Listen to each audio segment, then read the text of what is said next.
Hey guys, so welcome back to the CF2 lecture, and this is the recording for Banikant sir's pre-recording. So I'm making a summary of that because it's 1 hour long. The old background is back, so hopefully we'll get back to campus very soon.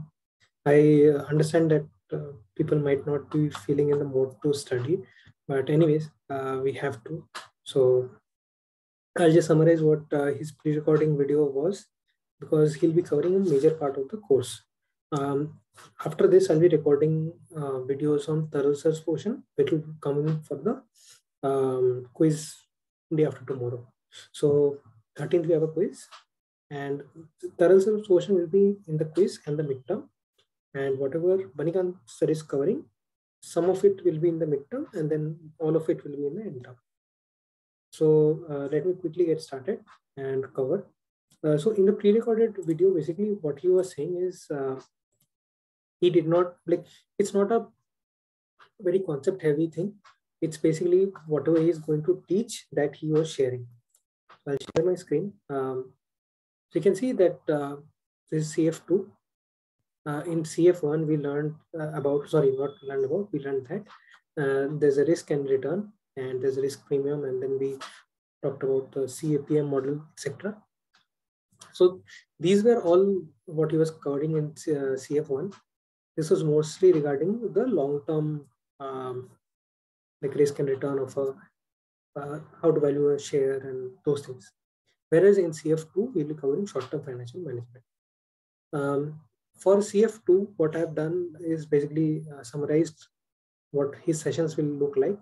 So in session 4 to 8, we'll be covering working capital management, which deals with inventory management, cash management, accounts receivable management, which will be covered in the midterm and also in the end term. In session 9 and 10, he'll cover a case on financial planning and forecasting. In session 11, there will be a case on cash budgeting. Session 12 will be on project financing and PPP. PPP is public-private partnership.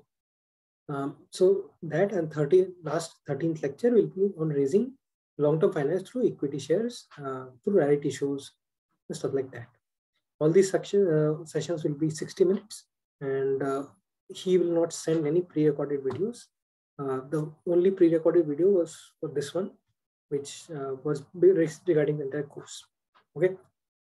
So the entire thing is there for the end term. Only working capital management is there for the midterm. Okay.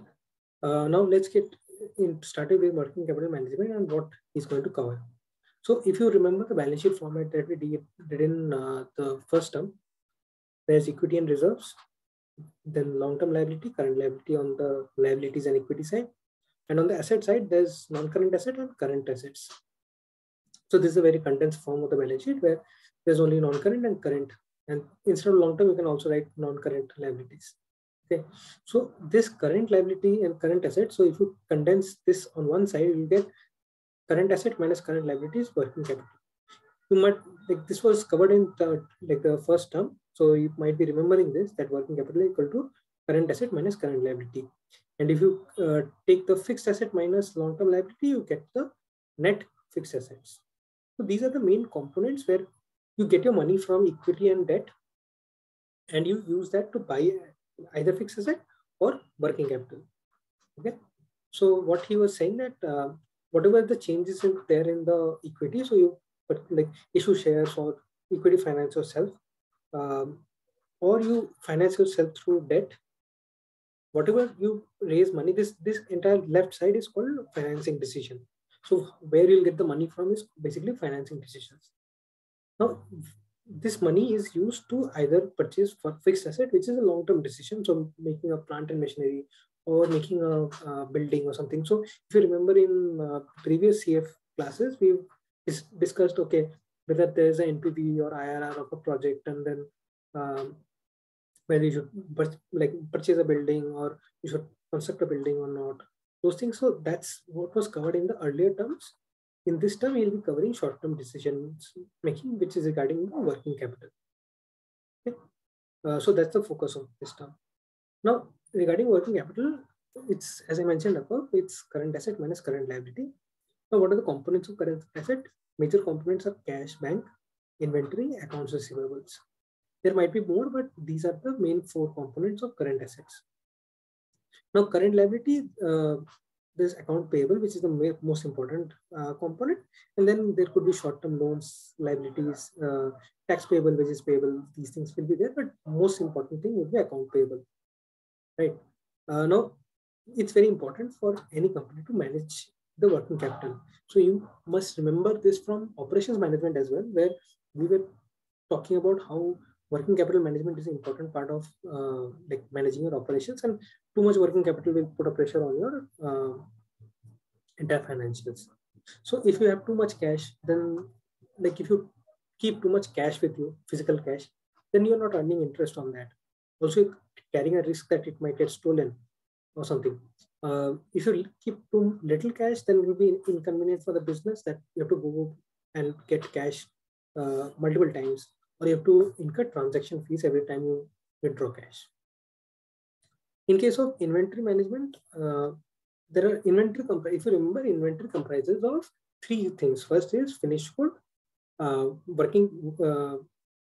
finished good, work in progress, and then raw materials. Okay, so in case of finished good, if you have too much finished good, then you're blocking funds because you're putting a lot of money making finished good and you're not able to sell them at the same pace. So if you're producing at a very high rate and not able to sell those units, you're blocking your funds there. And so you'll not be able to purchase raw material with that fund instead of blocking that fund there, or that item may become obsolete, or there can be multiple things. So if you make too many iPhones and you're not able to sell the iPhone, or there's some kind of thing, so in that case, so that's why you don't keep a lot of inventory. If you keep too less inventory, there's a loss of goodwill because the customer might come to your store and you'll be like, okay, I don't have that, but I'll get it to you after 2 days. So that there's a loss of goodwill for that.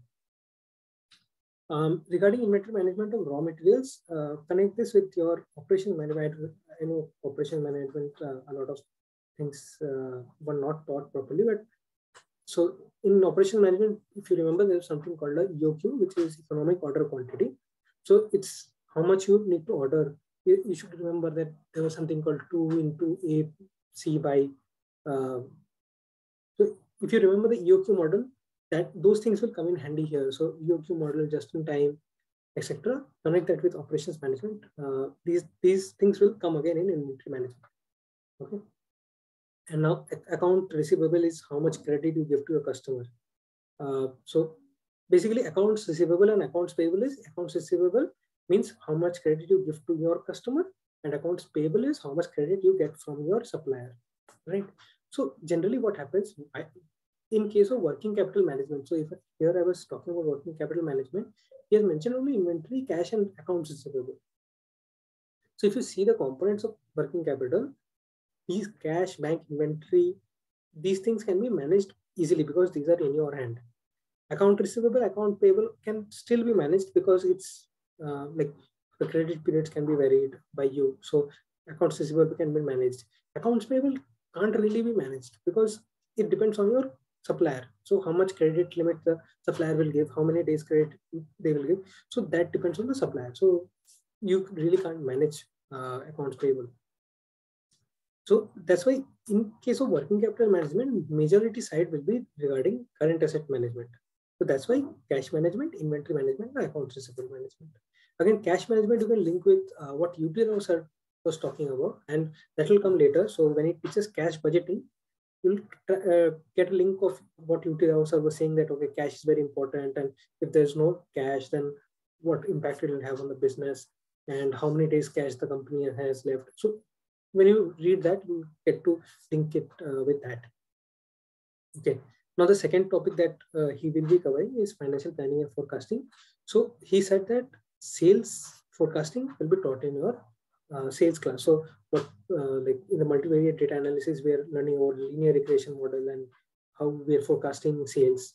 So those things will be taught in the sales class, and it will not be covered in the CF. So linear regression, non-linear regression, these things are covered by Professor Banerjee, and how you forecast your sale. And now in CF, what we'll do, based on your sales, so the sales will be given, And based on the sales, you forecast your cash requirements, inventory requirements, accounts receivable, accounts payable, and those things. So those will be covered in the CF. Then comes project financing. So project financing is again long term. Up till now, what we were talking about was short term. Like in a short term perspective, project financing is a long term perspective, and where you evaluate a project. So whether you go into a project or not. So in this case, again, those concepts of IRR, NPV, those things will come back. Okay, so you evaluate a project based on the public-private partnership model. So public-private partnership is basically where a government gives out a tender to a private company to build a construct a road, construct a highway, toll plaza, refinery, infrastructure project, maybe a bridge or something like that. So the government gives a contract to the private players for a long term to operate. So let's say you build a highway, then you put a toll plaza on that, operate that toll plaza for 15 years. And then after 15 years, the government takes ownership of that. So how those projects are financed, that will be, it's a very interesting topic. That's what we'll be dealing with in project financing. He was also mentioning about an SPV. So SPV is a special purpose vehicle, which is a company, like it's an entity that is created by, let's say there are 10 players. They create a entity, specific entity that like to prevent bankruptcy and everything. So create a entity called a SPV, and using that SPV, you enter into that private partnership. So whenever that topic comes, I'll elaborate on it and explain those things. So right now, we just need to know that there's a topic on project financing. And finally, there's long-term financing through equity. So long-term financing through equity, basically through equity, there you can either have an initial public offering, so where you initially issue shares. You can have a further public offering where you, after a period of time, you issue shares again. So that is IPO and FPO. There is internal financing where, so we were learning about the dividend discounting model and everything in a CF. So what the company does is, instead of, let's say they earn 100 rupees and they give dividend of 40 rupees. So that 60 rupees that they retain, they finance their operations through that earnings. So that is called internal financing, where you finance your company's operation through the earnings that you make. Instead of distributing that earning, you so if you give 100 rupees to your let's say to your shareholders, then that's distributed 100%. But if you only give 40 and then retain that 60, using that retained earning, you finance your projects or upcoming projects or something. That is called internal financing. Other than the FPO, company might also issue right shares. So there are right shares and bonus shares. And so right shares, how do you value right shares? If right shares are issued at let's say 4:1 or whatever, then how you value that right share? So that will be covered in this long-term finance through equity. Now, in addition to these, there will be two cases. The first case will be the financial forecasting, and there will be a case on cash budgeting. Okay, so we'll be asked to divide into 6 people, make a team and make a group like other subjects. So, and we'll have to make a case summary on one case. So I think the case will be provided to us before the class. We have to make a summary of the case. He'll ask us some questions, and as a group, we have to give a case summary. So again, I think that is a evaluatory component. So that's the entire syllabus. In addition to this, he was also going into working capital management. And I think this is important because next class we'll be talking about working capital management. So he gave an example. So let's say this is not the exact example that he gave. I just made my own example so that it's easier to explain. Let's say on 1st of January, I buy raw materials for ₹30.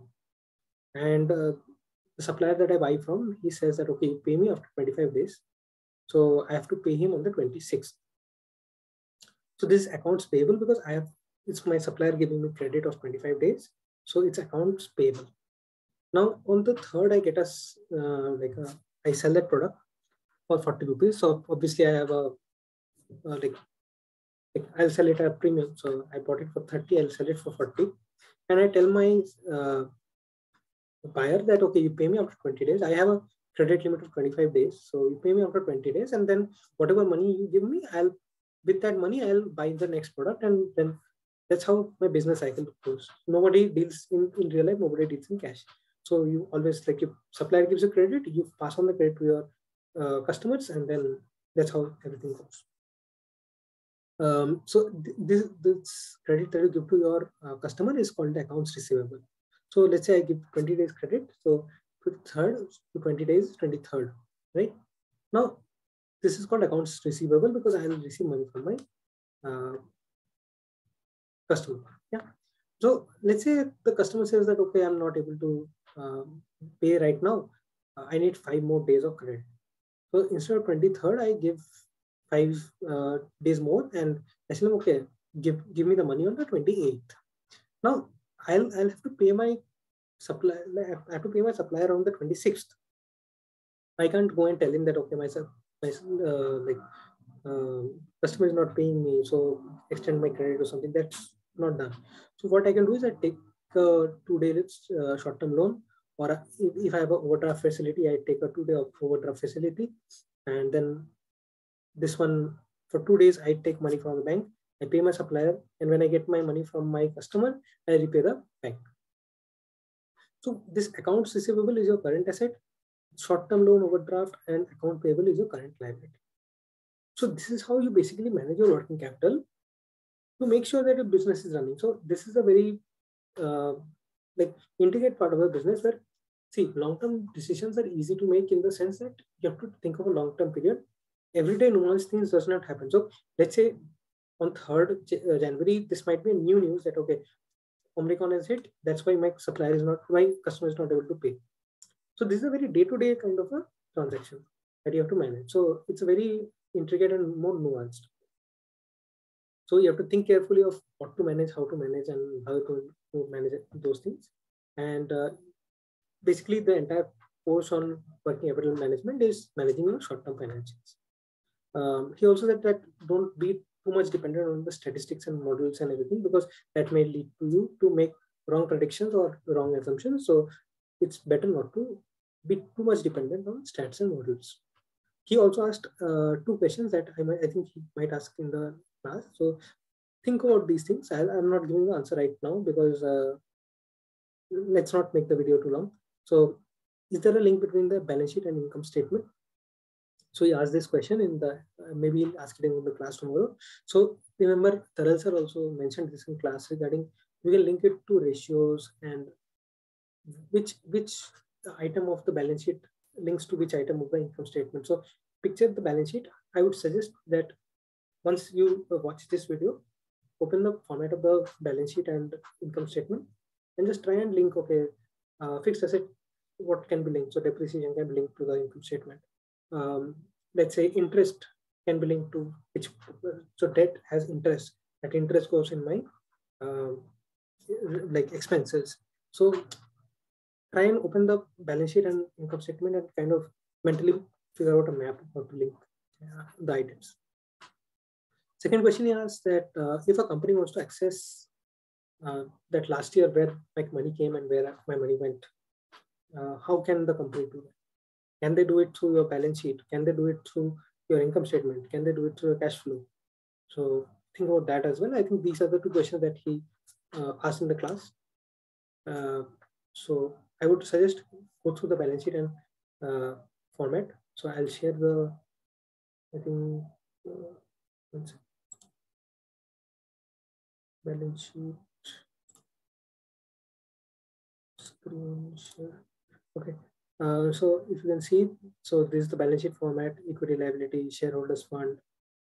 So just to keep a mental map of, okay, this is the balance sheet format. What are the current assets? What are the current liabilities? Okay. So I think everyone must have a balance sheet or income statement in front of you, and that should be fine. So that's the pre-recorded video. I don't know. I think I might have taken around 15 minutes. So hopefully it's you got the gist of it. Obviously, there will be no pre-recorded videos before the classes, and as soon as the class gets over, I'll record a video. And after this, I'll be also be recording videos on bond valuation, equity valuation, and a few practice questions from the book that Sir has given, so that it's easier for the quiz. Okay, so thank you, and stay safe. get healthy, and let's pray that we get back to college very soon. Yeah, bye.